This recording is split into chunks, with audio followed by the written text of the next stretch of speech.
Episode 14 of the Interpretation Station is called to order. Thank you, Madam Chair. Welcome, ladies and gentlemen, to a brand new episode of the Interpretation Station. Who you just saw, that was Amber from Shropshire. She is our chair for today's meeting/episode. I think you'll all agree that she has all the makings of a future chairwoman someday in the not too distant future, I think. Anyway, today's the special Christmas edition of the Interpretation Station.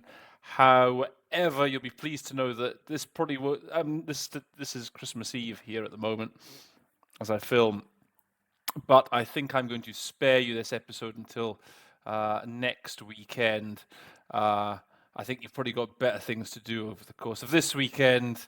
I think everyone's would be rather probably watching the Queen's speech than listening to me. So I'll keep you in suspense till next weekend.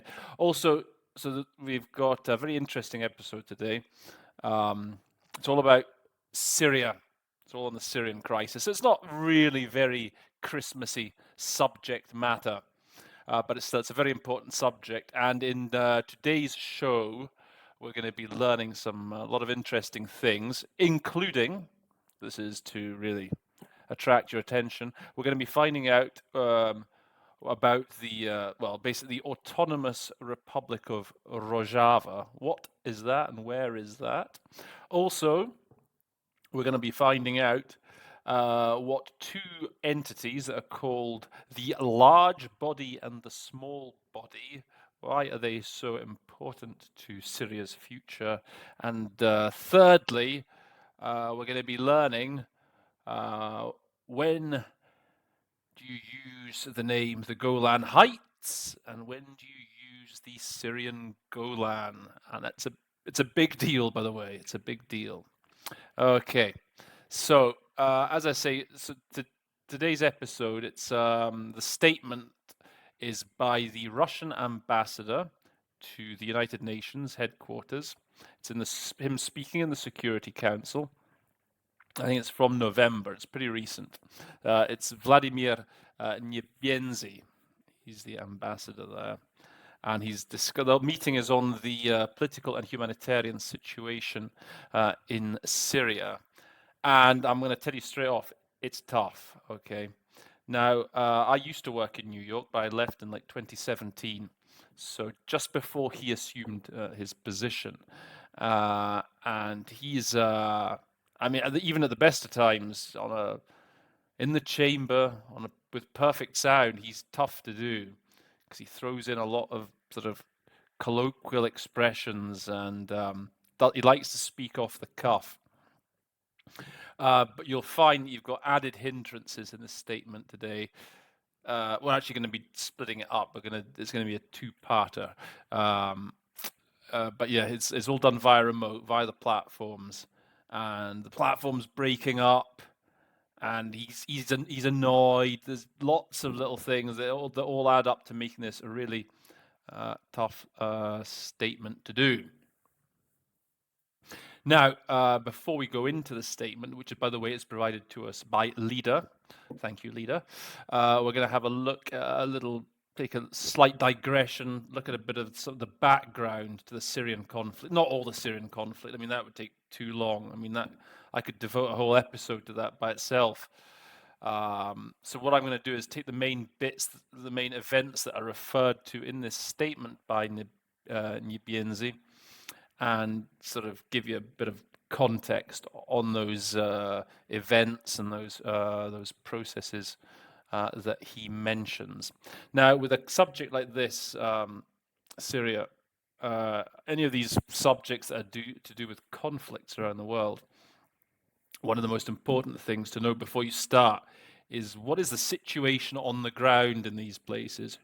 Who controls what? And what are the main groups? Who are the main belligerents? Okay. And this leads me to introducing to you a text, the Syrian crisis. It's called the Syrian Constitutional Committee. So this is a committee that's been running now for about a year. And it's a United Nations facilitated constituent assembly process. So it's actually run a bit like a mini parliament, okay? And it's an attempt to reconcile the official Damascus, like the Syrian government headed by Assad, and the Syrian opposition. It's an attempt to really get them around the table in a serious manner with a view to either amending or adopting a new Syrian constitution. Now, the government is more along the lines of amending it, whereas the opposition really wants a new constitution. So this committee was formed with approval of both parties. You see on the two chief parties are the government on the one hand, and the opposition side is called the Syrian Negotiations Commission. Okay, and the middleman in this whole process is the UN. Now, the whole point of this process is that it's the watchwords here are Syrian-owned and Syrian-led. Now, it's quite a big step forward, really, in the view of what's happened in the last few years of just ongoing conflict. Now, the Syrian government says that any decisions it takes won't be binding under Syrian law, but that it will. The committee relies, it said, on the good faith of both parties for their implementation. So the chances are that if a concrete agreement is reached that everyone can agree on, that the government would probably go along with it. Certainly they are represented very much within this committee. Now, the creation of the committee goes back to the adoption of UN Security Council Resolution 2254. That was adopted back in 2015. Now, this gave rise back in the day to the holding of the Geneva peace talks. There were a number of rounds of Geneva peace talks.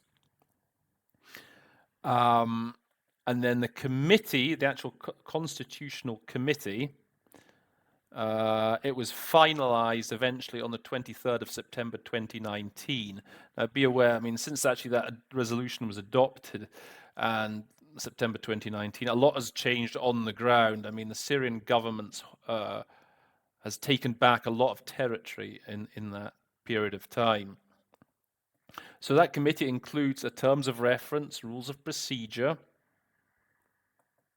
and was agreed to following a meeting between the UN envoy, this is an important name, Geir Pedersen, and the Syrian foreign minister, Walid Mualem, after consultations with the various factions of the opposition. Mr. Mualem, by the way, he's going to be mentioned in this statement. He actually died very recently, so you'll hear that referred to when you come through the statement. So as I say, Pedersen, the envoy, the special envoy, he's the convener of the committee, the facilitator. And it's made up of two entities, the committee. The large body and the small body. There you go. That's to answer one of those questions I asked at the beginning, why they're so important for Syria's future. So the large body met for the first time on 30th of October 2019. So I should point out actually the composition of these committees, especially the large committee. Of the large body, sometimes called the expanded body. So it's made up of 3 groups of 50 members. So the first group is individuals directly nominated by the Assad government. The second is directly nominated by the High Negotiations Committee. And the third group are figures from Syrian civil society that are selected by the United Nations. The UN picks, okay? So there's representation. Altogether, there are 7 Syrian Kurds that are on the committee. Nearly 30% of all members are women. The key players then on the two sides On the government side, the co-chair is called Ahmed al-Kuzbari, and for the opposition, you have Hadi al-Bahra. So yeah, I was saying how the government and the government delegation, the relationship. So Assad has told Syrian state media that his government was not a direct part of the committee, but that the government delegation represented its view. And its main focus in these talks is on Syria's national sovereignty, as well as on the state and military institutions, and it opposes Western sanctions. Then you have the UN quota, the UN 50. So they come from a sort of a range of religious, ethnic, geographical backgrounds. And as I say, they were directly nominated by Pedersen. And so then you've got the opposition, the High Negotiations Committee. Now this is where it gets interesting, because they're actually split up. There's a number of interest groups here. The plurality, I guess, is actually influence from Turkey. So they are said to have played a role in the selection of over 20 of the opposition's 50 representatives. I'm told that 17 of those actually lived in Turkey at the time of the inauguration, and some of the representatives are members of the Free Syrian Army. Now, Russia also has significant influence among the members of the opposition, which you might find slightly surprising, because you think Russia is, of course, pro-government, but obviously it has its links to the opposition as well. So 7 apparently. It has several irons in the fire. That's what I was wanting to say. So it has 7 of the 50 opposition delegates have links to Moscow, apparently. 5 are members of the Moscow Platform. And apparently this, what's interesting in that faction of the opposition is that they don't demand that Assad step down as president. Then you have 5 other members who are closely aligned to the Cairo Platform. So Egypt wields quite a bit of influence with that faction. You have 6 members from the National Coordination Commission, which is sort of, in Syria, it's considered to be the tolerated opposition. So the Syrian government lets them operate openly, although I think a lot of fellow opposition groups basically consider them to be just a front group for the government, a sort of cuckoo in the opposition net. It's also worth noting that any decision in either body requires what's called a supermajority, so 75% in favor to pass any decision. Although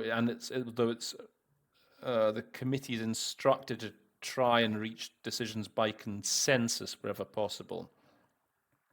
And the ultimate goal is to reach a new Syrian constitution, which, if it is agreed on, would then be put to a referendum for approval by the Syrian people. So, just worth noting some of the groups that are outside this process that we have mentioned before, because they're significant. So this Hayat Tahrir al-Sham that I was mentioning, I think I was calling it Hizb Tahrir al-Sham, Hayat Tahrir al-Sham, they have been excluded from the negotiations from the start. The Russians are very opposed to them taking any part in it. As I say, they've been linked to Al-Qaeda, so they haven't participated. Then you've got the Kurds. So, as I was telling you about on the map, that area of Syrian Kurdistan, if you like. Now, its official name is the Autonomous Administration of North and East Syria, which the Kurds, as I say, call Rojava. As you saw, it's a de facto autonomous region, contains the important towns such as Raqqa, Manbij, Deir ez-Zor. So its military wing is the Syrian Democratic Forces, who we mentioned, and they're pretty. They feel rather excluded from the whole process. They say that even though there are 7 ethnic Kurds in the committee,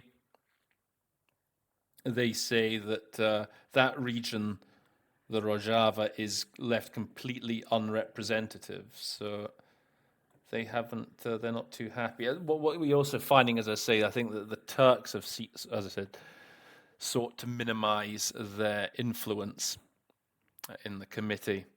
Now, is it going to succeed? Are they going to reach a new constitution? It's hard to say. One thing that I would say, perhaps in its favor, is okay. The Turkish foreign minister Mevlut Çavuşoğlu, I'm not certain I've got the right pronunciation, supported the agreement, stating that Turkey emphasized the importance of the need to deal with humanitarian issues. Part of the video. Just before we do, this is of course the moment when I need to remind you, don't I? I need to remind you to go to the description box under the video, because that is where you will find a link to the original statement by Mr. Nyebienzi. What you need to do is to follow the link. You need to record yourself interpreting Mr. Nyebienzi. Then you need to go and download a copy of Mr. Nyebienzi's statement, which is also linked in the description box.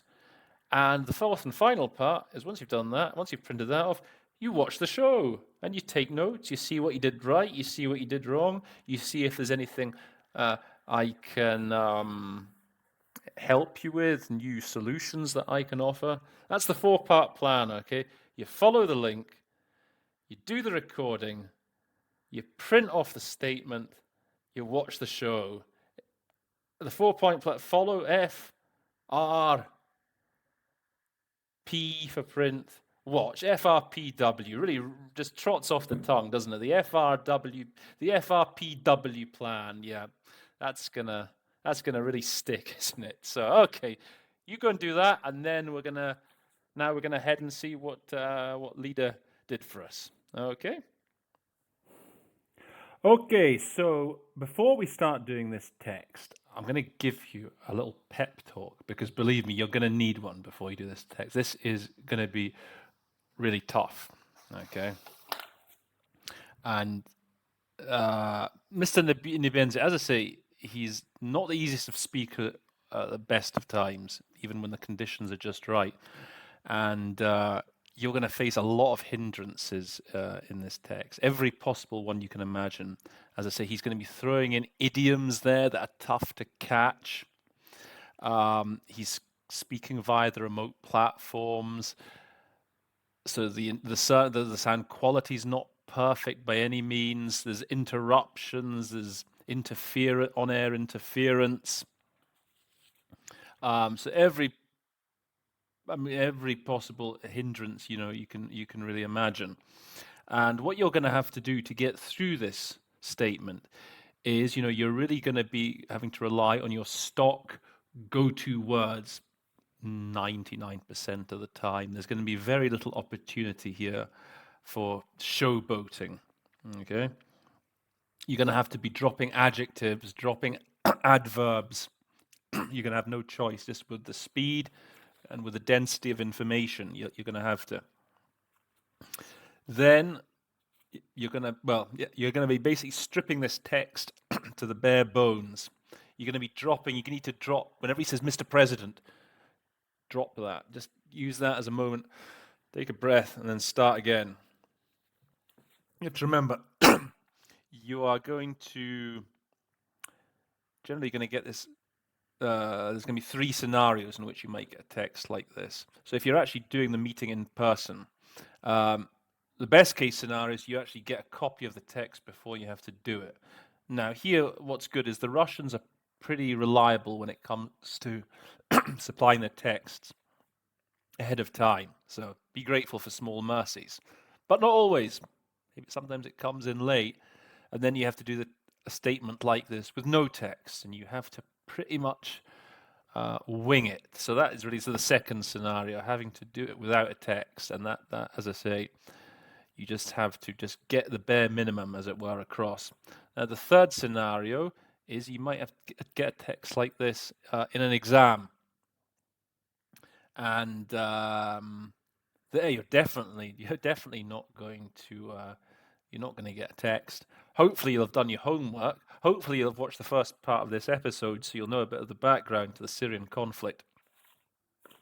But in those circumstances, there's not going to be any text there, and you're going to find yourself basically dealing generally with two main foes in these sets of circumstances.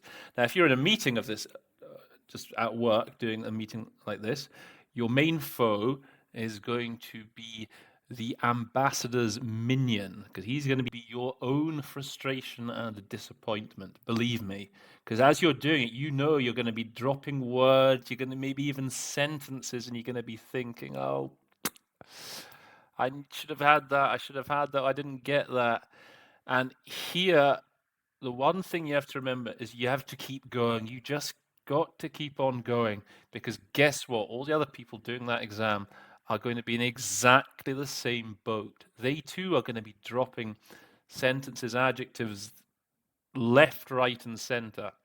So you're all in the same boat, and you've just got to be the one that keeps pushing all the way until the end. This statement really is a case of this. Trust me. So that's my little pep talk for you now. That should sort of have you psyched up. And let's now begin the academic part.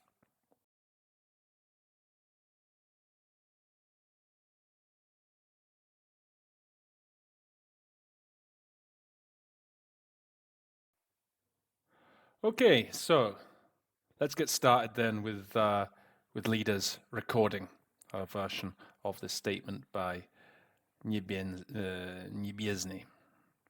So here we go. Madam Chair, we would like to thank Halam Matar and Ramesh Ramzahamis for today's briefing, and we're happy to see Ms. Matar in good health today. Okay, so one quick procedural thing. So the Security Council has a president, not a chair. So most bodies at the UN have chairs, but Security Council, it's always president. Now, I must say, when I started doing this, these two names at the start completely threw me. I hadn't heard them, and they just whizzed past me. So what do you do in that situation? Well, you have to say, think on your feet. And he says, признательный to these two people за сегодняшний briefing. That's all I heard. Those are the only three words I heard, or four words. I missed the names totally. So I just said, I'd like to thank today's briefers for their statements. Okay, you can't get, if you miss the name, you miss the name. You have to get round it somehow. So the actual two names that he mentions are Haula Matar, who is actually the Deputy Special Envoy to Syria, and Ramesh Rajasingham, who is the Assistant Secretary General for Humanitarian Affairs, and he's the Deputy Emergency Relief Coordinator at OCHA. So OCHA is the Office of the Coordination of Humanitarian Affairs. So my point is that always think on your feet. There's always a way of getting, even if you miss names, there's always a way of getting around these things. You just thank the briefers, and then you can sometimes make up for it later. So then he actually says, "We're pleased to see Madam Matar in good health." And by this point, I'd sort of got a bit of my composure back. I heard Matar, so I was able to say, "Okay, pleased that Madam Matar is in good health." But Lead had obviously done her homework, and she got those names, so it wasn't a problem for her. Okay. Ambassador Jafari, who we would like to express to your family and the people and government of Syria our condolences for the passing of the Minister of Foreign Affairs of Syria, Muad Mualim. So at this point, Nyibienzi, he addresses Ambassador Jafari. So he's an important character. He's the Syrian ambassador to the UN. And as you can imagine, since the Syrian conflict started, he's made a lot of appearances at the Security Council. So he's the main guy at the UN for the Syrians, Jafari. So remember that name. So here he is, Nyibienzi, and he's expressing соболезнования, condolences, well, to the family and friends of following the кончиной министра иностранных дел Mualema. So Mualem was like, as Jafari is a big player at the UN for the Syrians, so Mualem was a big player for the Syrians in terms of being the foreign minister, Assad's foreign minister, for many years. So that's well, there'll be a new. He'll have a replacement now, but his name comes up a lot, has come up a lot in statements over the years. And by the way, when he says "Вашем лице," he's basically saying he wants to express condolences through you. Okay, that's all that "Вашем лице" means. We will remember him as a wise, prominent diplomat who successfully carried out the foreign policy tasks that were entrusted to him during these difficult times for Syria, and contributed to building up Russian-Syrian relations. Madam Chair. Okay, so now he's getting to the stage of the compliments to the late Mr. Mualem. This word, obviously, the Russians like to use a lot, принципиального дипломата. In this context, you can just say principled diplomat. I mean, it's just under these circumstances. It sounds a bit wooden sometimes in English to say principled, but I think here you can get away with a wise, principled diplomat. In English, we often talk about he's a man of integrity or a man of principle. I think that requires you to just use up too many words. So I think under these circumstances, you can just say a principled diplomat. Now, this next little bit, I've been giving a bit of thought to how to. You have one of these nasty gerunds here. Решавшего возложенные на него внешнеполитические задачи. Okay, so you hear the возложение, which obviously means mandated, entrusted. But it refers to obviously the zadachi. So if you had all the if it wasn't any pressure, you could say effectively tackling the foreign political tasks entrusted to him. So that's what actually leader does. I was thinking if there's a way you could do that without having to come back to the entrusted. I was wondering if you could say in English, tackling his entrusted foreign political tasks, his allotted foreign political tasks. It's a little gerund they use a lot this with the возложение на меня, на него, whatever it may be. So yeah, I was thinking if you could say that in English, tackling my entrusted political tasks. I think it sounds okay, actually. I think it sounds okay. We are pleased. Sorry. And coming back here, made a significant contribution. So leader's gone with building up, or you could for развитие, developing bilateral relations. And okay, so yeah, so this председатель, she calls, госпожа председатель, Nibizny addresses her again, so you'd certainly be forgiven. I would certainly forgive you if you just left that out completely, not bother with president, just go straight on.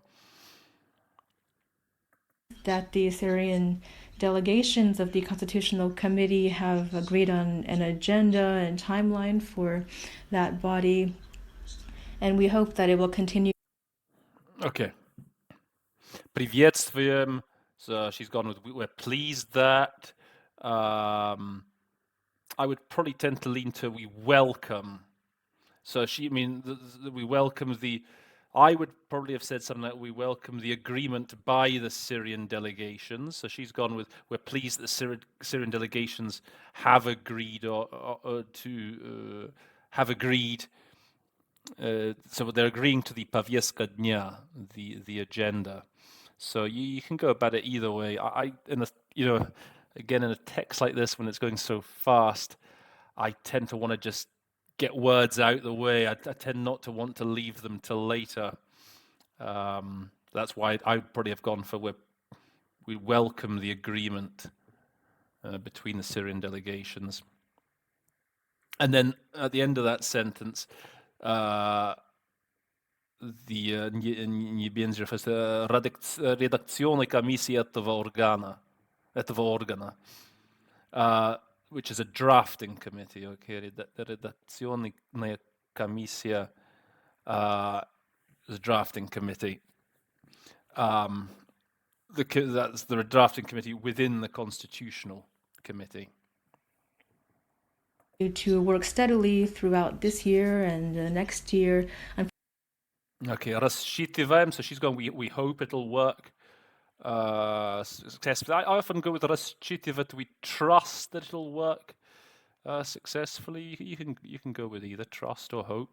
Or look forward. Sometimes look forward to is a good safe bet. We look forward because you can look forward to a verb. You can look forward to it working, or you can look forward to a noun. You can look forward to an event. You can look forward to a meeting. Look forward gives you the option of going. It can fit with either a noun or a verb, whereas hope only really fits with a verb. We hope it'll take place. Fortunately, the coronavirus pandemic has led to certain constraints.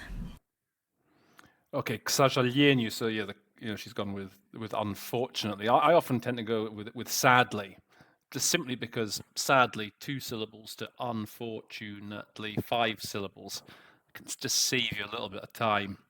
You'd even say alas. I know some people don't like alas, that they think it's too arcane a word, but I'm all right with using it, to be honest, sometimes. Учитывать factor. So one alternative I sometimes go for учитывать is to factor in. So here you're factoring in the factor of coronavirus, but yeah, we have to take into account the coronavirus factor, the COVID factor.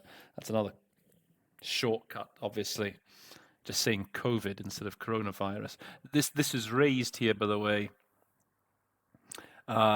because at a meeting of the Syrian Constitutional Committee that I was telling you about, in the sort of historical background, a couple of months ago, a whole string of the delegates actually came down with it. They caught the virus, and I think they had to suspend the meeting. So, hence the reference to it here.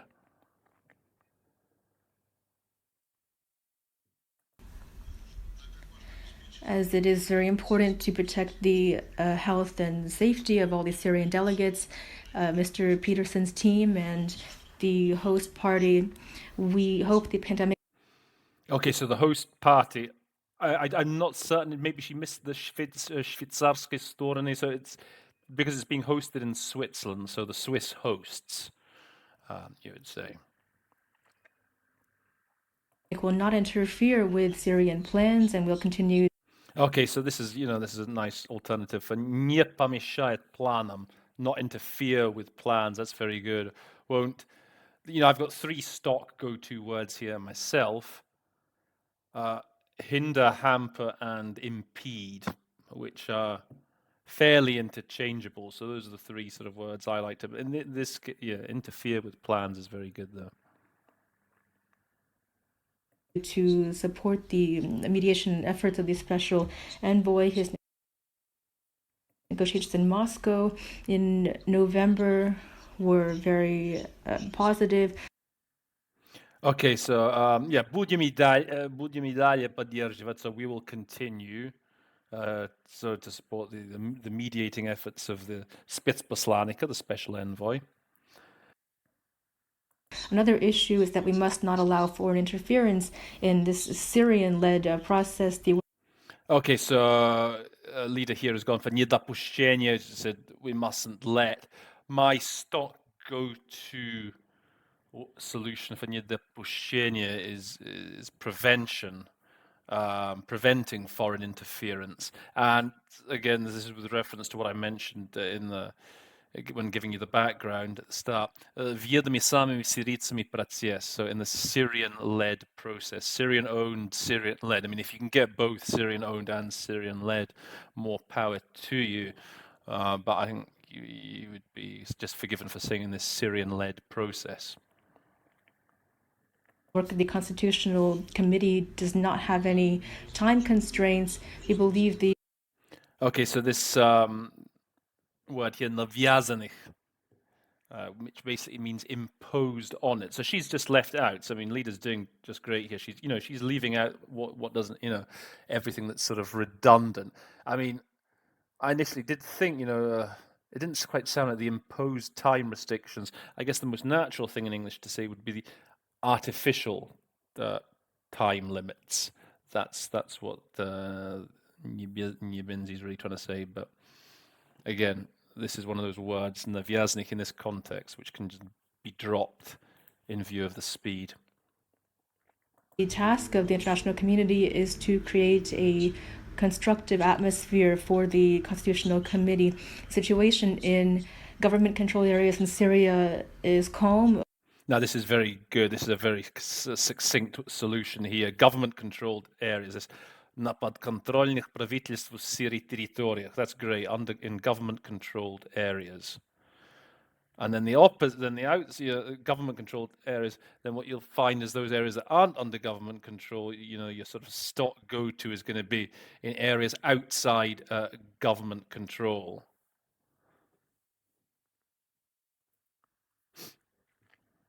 Overall, the army is fending off attacks from terrorist sleeper cells. This is very good how she gets that спящих ячеек, sleeper cells. I missed that when I was doing it. So yeah, the Syrian army is fending off, she says, maybe repelling attacks by terrorist sleeper cells. One area of instability is Idlib, where terrorists from a certain group have dug in their heels. Okay, so yeah, очагом. I guess очагом нестабильности, if you want to, this is a word they often use in the context of Syria. They often talk about hotbeds of instability. Okay, a hotbed. So this is in reference to Idlib, which, as I say, is under the control of, officially it's called the Syrian Salvation Government, but the people who really run the show are this terrorist group, Tahrir al-Sham, who he says, Kopalis, terroristi, they've dug in. They're continuing their attacks, shooting at army positions and towns. Okay, some important little phrases in this sentence that it's good to have just a single go-to solution.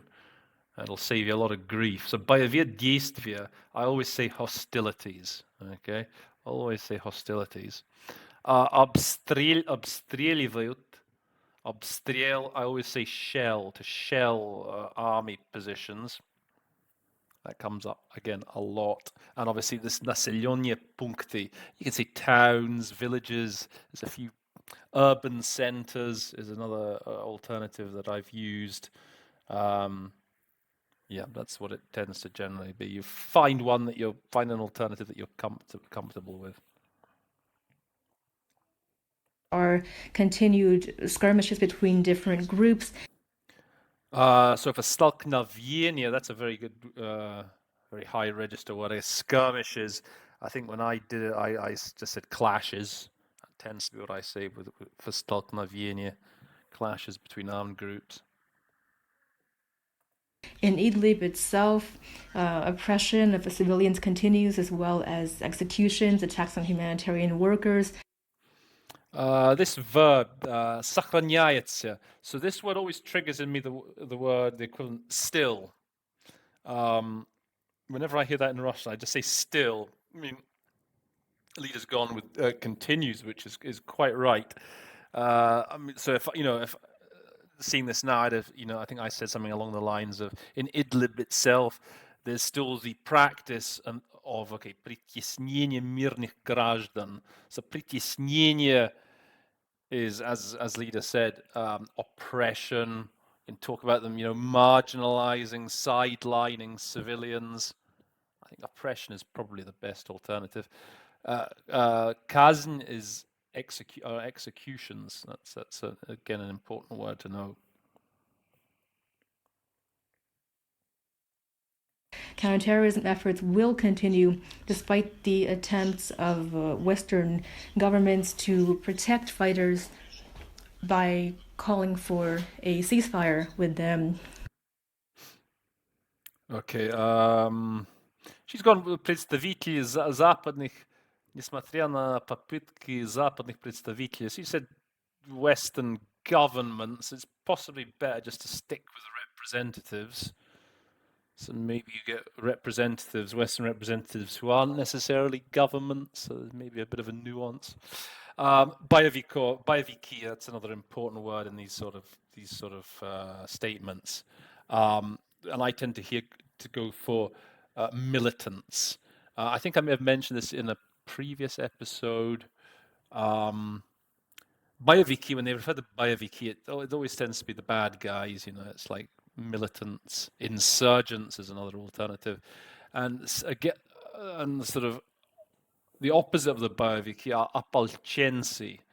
You find this very much as relevant in the Ukrainian conflict. Whenever they talk about the Bayeviki, the connotation is that they're bad guys, but opolchensi are like militiamen, the militia, who are the good guys. So that's those two words, sort of antonyms as the Russians see it, the Bayeviki and opolchensi are worth remembering. The rebranding of terrorists is unacceptable, although we've heard information about the large-scale financing by certain Western states. Now, this is an interesting expression that he uses here. Достоянием гласности стала информация. Now, I had to look this one up, and actually, the place where I looked it up was I'll give you the link to it. It's the Russian, the English translation by the Russian mission or the Russian government of Nibinzi's statement. It's always good sometimes to compare because you find that on the Kremlin website, or rather the Russian UN website.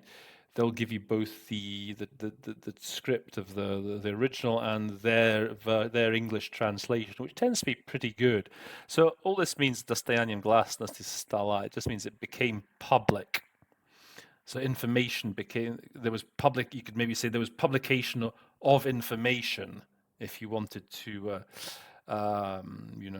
keep with the flow, not have to become public till after information. You could say publication of information on wide-scale financing, or you could say here, there was publication of information on the масштабном финансировании, so the massive financing, the bankrolling. Again, I like that word, bankrolling, by certain certain Western media, of campaigns. Сторонников. Have we got to that bit yet? Actually, let me see. Of media campaigns supporting the overthrow of legitimate Syrian government. Okay, so сторонников силового свержения законного правительства. So supporters of basically, so the violent overthrow of the Syrian government, of the lawful законного правительства, the lawful government. Again, that's a notion always to be to have at the ready.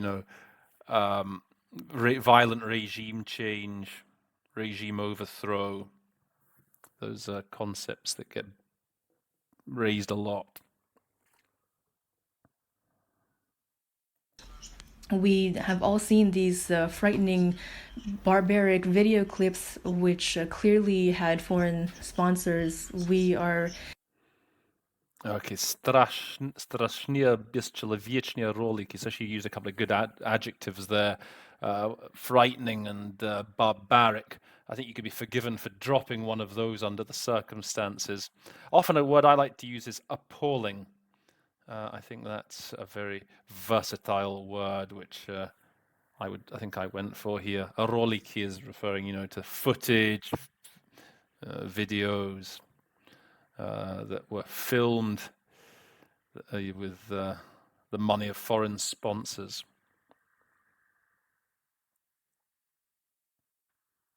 Deeply concerned by what is happening in areas where the U.S. has an illegal military presence. So here's that word again, сохраняется, незаконное военное присутствие. So if I was doing it, you could say, we're particularly concerned by processes taking place in territories where there is still an illegal U.S. military presence. So this is referring back to what we're talking about, the U.S. Camp in Al-Tanf. Besides separatist movements encouraged by the foreign occupation, the collapse of historic ties between various ethnic and religious groups. So this is a really tricky sentence coming up here. I've just sort of paused it halfway through. This is a classic, one of these horrible gerundives. Провоцируемых внешней оккупацией тенденций на сепаратизм. She did it very well. So, these besides this tendency towards separatism, and then obviously provoked by the foreign occupation. And under these circumstances, you're going to, if you can get that foreign occupation bit in, you're doing very well. I mean, I think when I did it, I dropped it. I think I went besides the trend towards separatism. And then you perhaps hope that you can throw in provoked by the foreign occupation in a bit later on in the sentence if he sort of pauses. But it's tough to get around this. I mean, one solution, if you can keep your composure, is to say, besides the foreign occupation provoked tendency towards separatism, that would be, I think, a valid solution under the circumstances. But you've got to do that switch in English. The sort of compound adjective noun. I think, that might be one. That would be an effective way of doing it, despite the foreign occupation provoked or instigated trend towards separatism. And then, разрыв исторических связей между различными этноконфессиональными группами. This word here is interesting, конфессиональными. In the past, I would often talk about ethnic, religious, sectarian, but sectarian is not a bad alternate solution for confessionalia. But some time ago, I spoke to one of my colleagues in the Arabic booth. She works in Arabic English, and I asked her what she does with this word. And so when the Arabs, when they translate into English, they talk about confessional, interconfessional violence. And so I've started adopting that actually in English. What it just refers to is you have the same sort of overall. I think that the implication is that obviously, that it's the Shia version of Islam versus the Sunni version of Islam. It's both Islam. It's just two different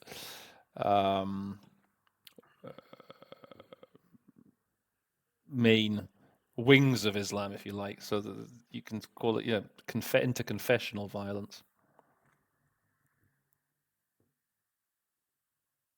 Syria, efforts to restore territorial integrity in the country are being blocked. Okay, so that's well done. Now, this next sentence again is very tough. This is possibly the toughest bit in the statement. Our Western colleagues pay such enthusiastic lip service to human rights issues, but only when it serves their interests. And now they are studiously ignoring the situation in this region of Syria. At the same time, we are here. Okay. So this is really this is great what she does here. Которые на словах так рьяно радеют за права человека. They pay such lip service, enthusiastic lip service to human rights. That's a great solution for that. I mean, I was thinking, you know, you have to think a bit out of the box here. How would I say this in English? You know, sometimes I was thinking, who are so full of their human rights credentials, let's say, who are always singing the praises of human rights. So literally, so Rihanna is zealous. So, you know, you could say that, you know,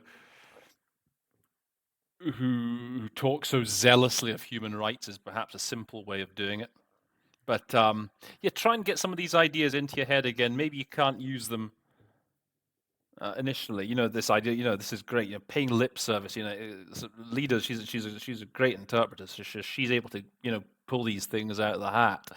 But have these ideas at least at the back of your mind that you can maybe use under more auspicious conditions. But so, you know, if you can get across that idea, they're full of talk about human rights. You find something that sounds, you know, nice and in English that gets the meaning across. That's what's important. But obviously only when it's suitable. And then старательно отводит глаза от положения в этой части SAR. Старательно отводит. Again, this is one of these. This is старательно, for example. It's just asking to be sort of cut here. Adverbs like this are a bit redundant under the circumstances. Basically, what he's just saying is they're ignoring. You know, they're ignoring the situation in that part of Syria. You could say deliberately, wantonly ignoring if you want to get that adverb in. But I think you'd be just forgiven again here for just saying you were just ignoring the situation в этой части SAR. I can't remember if he says SAR or Syriska Arabska Republiki, but just be aware, obviously, that sometimes you do hear them say SAR, and it just means Syria. The Russians sometimes do have these acronyms that sort of take you by surprise. You know, one that always sort of initially took me by surprise was UR, like for South Africa, Južna Afrička Republika. So just, yeah, be aware SAR is just Syrian Arab Republic.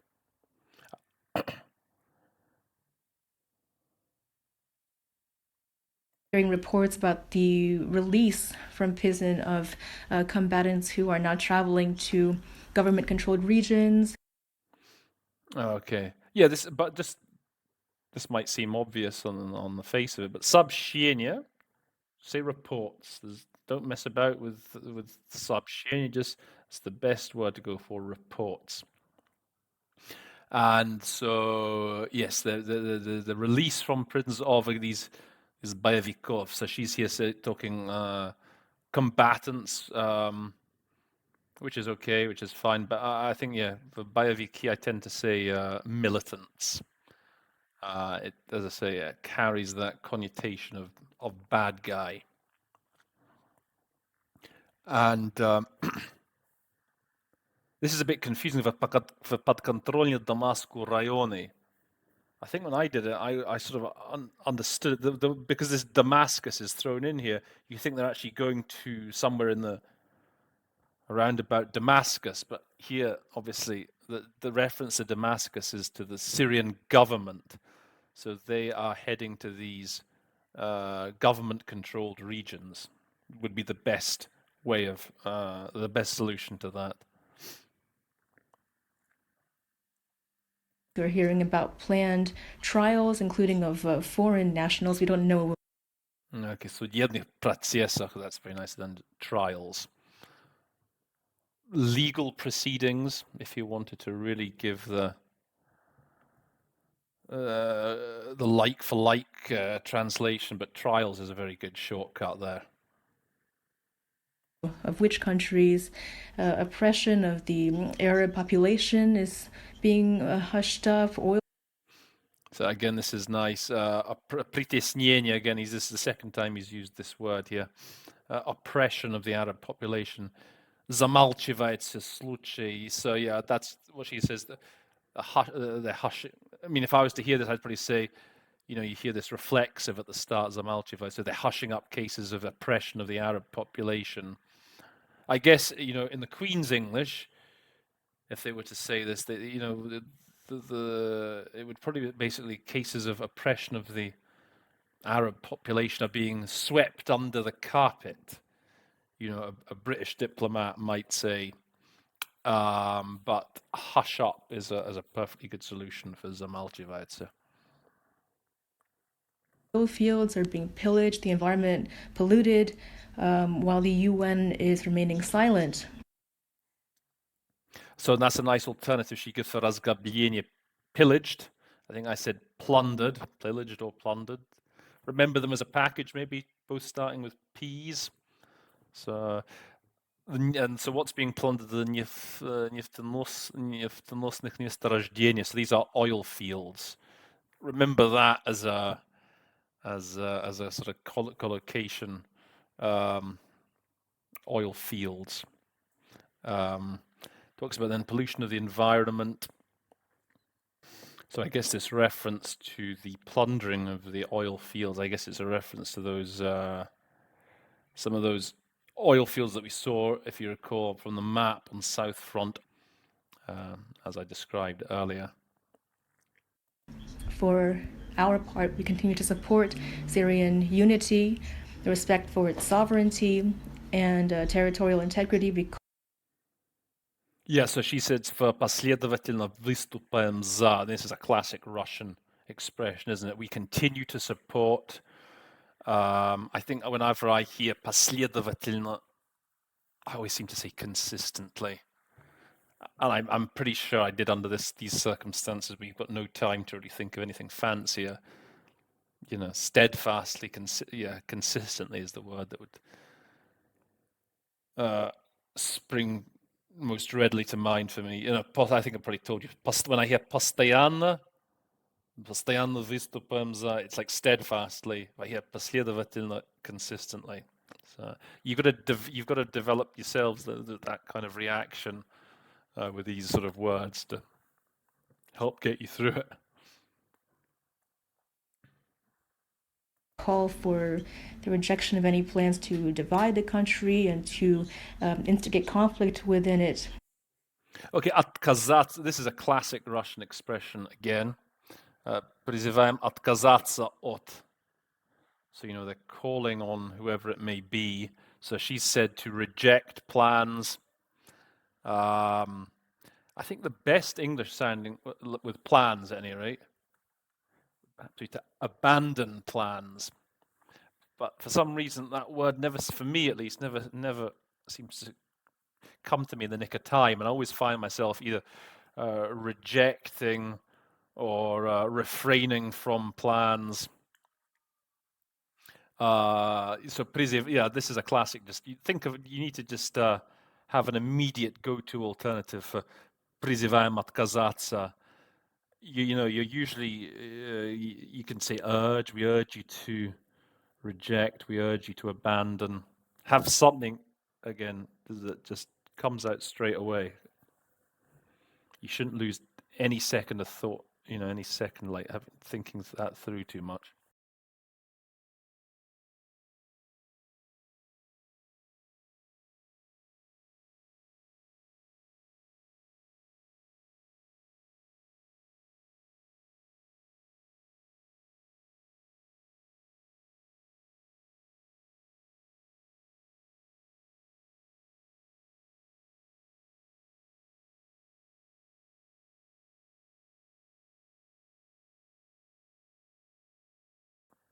And then затягиванию конфликтов не.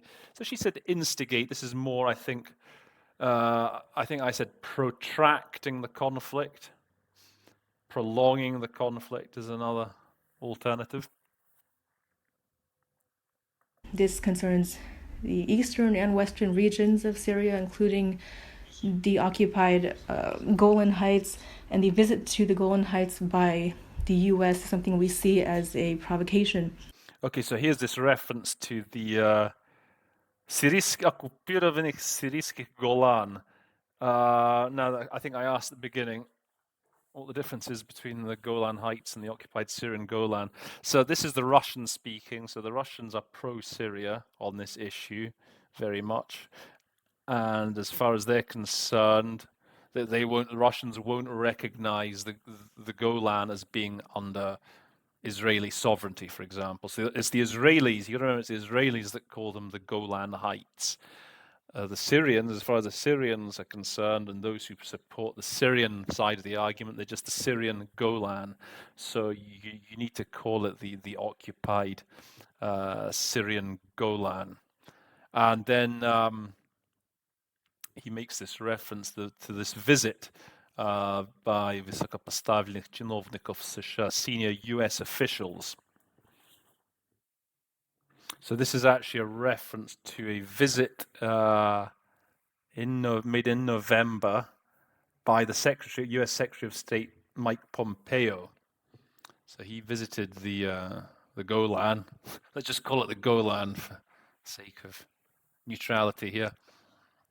Apparently, he was the first US Secretary of State to visit the Golan Heights. And it was quite a controversial move. And as I say, the Russians themselves, рассматриваем ее как провокацию. We view it as a provocation. So that's the context here. So we're going to stop there. We're about halfway through Niebienzi's statement. We'll leave the other half for another episode. So as I say, I mean, it's tough work, isn't it? It's very hard.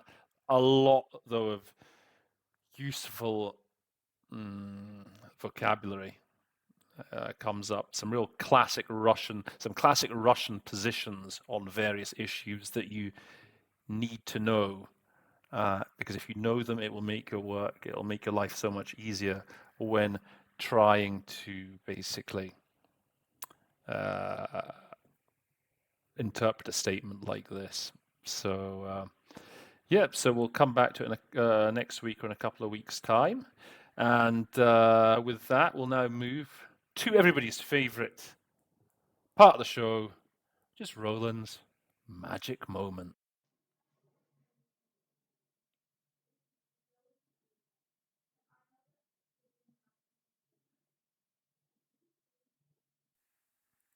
So, Roland's magic moments. What has Roland gone for today for his magic Christmassy moments? Okay, so, well, in third position, I've gone for this beautiful little solution that Lida offered us for the section, if you recall, на словах так рьяно радеют за права человека. And this is something that the Russians raise frequently in various meetings, various committees. And I really, as I say, like the solution she gave us. They enthusiastically pay lip service to human rights. Remember that lip service. That's a great solution. Like I say, I was thinking, they're always touting their human rights credentials as an alternative. They're so full of their human rights credentials. But I really like what Lida went with paying enthusiastic lip service. Or you can even just drop the enthusiastic and say they're always paying lip service to. So that's the number 3. So in second place then for today is to remember this sort of formulation, this wording, when talking about the Syrian Constitutional Committee, that it is a Syrian-owned and Syrian-led process. Remember that. That's what it says on the tin. Okay, so you don't need to do anything fancy with it. Just remember that's what that's the official sort of concept behind this whole process. So they talk about, Virdami samimi siritsmi pratsies. And the gold medal today, Roland's most magic moment. It might seem slightly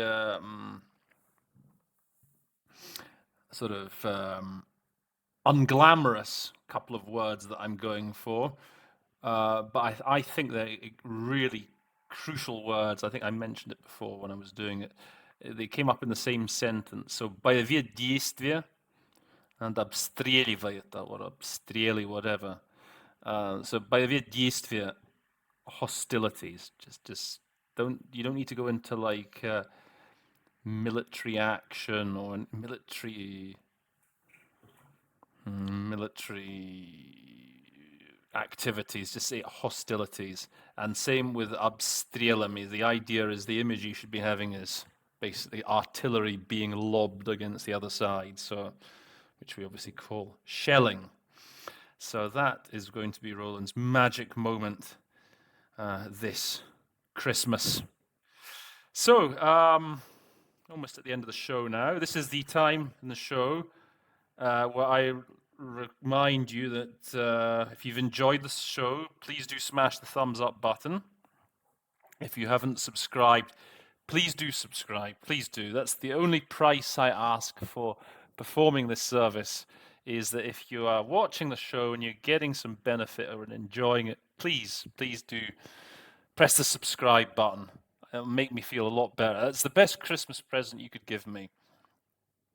Now I'm going to include in the description box, together with all the links to the statements and the transcript, a couple of articles that I found of interest, to do with the oil smuggling, for example. I was talking about across the Turkish border. There's some background. And also to remind you, so we're now on 60 subscribers, so we're getting ever closer to the magic number 100. Remember, for number 100, you will be receiving that interpretation station embossed mug. What more could a man ask, or a man or a woman ask for to start the new year? So watch out as that number approaches 100. And that pretty much brings us to an end. So I think this video, I'm going to postpone it till next weekend. I'll let you enjoy your Christmas. So yeah. So with that, the Interpretation Station would like to wish you and your families all a very Merry Christmas and Happy New Year. Or, I hope you have as good a time as the big COVID monster allows. Hopefully things will get better next year. And nothing left. All that's left for me to do is to say that episode 14 of the Interpretation Station, the last of the year, is adjourned. See you next time.